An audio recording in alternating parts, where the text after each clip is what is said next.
Gani mwanafamilia wa channel tupendwa hii hapa ya Kileo Media. Kama ndo mara kwa kwanza basi usisahau kusubscribe, kulike, kushare pamoja na kucomment bwana.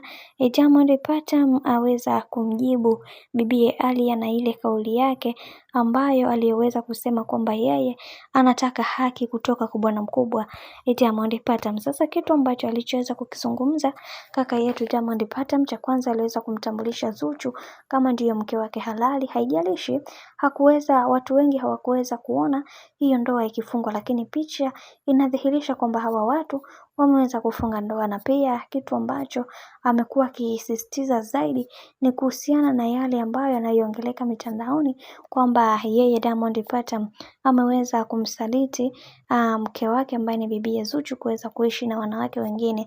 Hicho nacho aliweza kukizungumzia na kusema kwamba sitamani kuweza kuona haya yote yanayoendelea, ila ninaamini kwa uwezo wa Mwenyezi Mungu basi haya yaliyoweza kuzungumzwa yatavunjika, na mimi binafsi nitapambana kuweza kuhakikisha kila kitu kinakwenda kuwa sawa, kwa sababu kuna vitu vingi ambavyo vimetokea katika maisha yangu, na mimi binafsi naamini katika haya yote Mungu atakuwa pamoja nami ili kuweza kuhakikisha maisha yangu yanakuwa katika misingi na mikakati iliyo bora.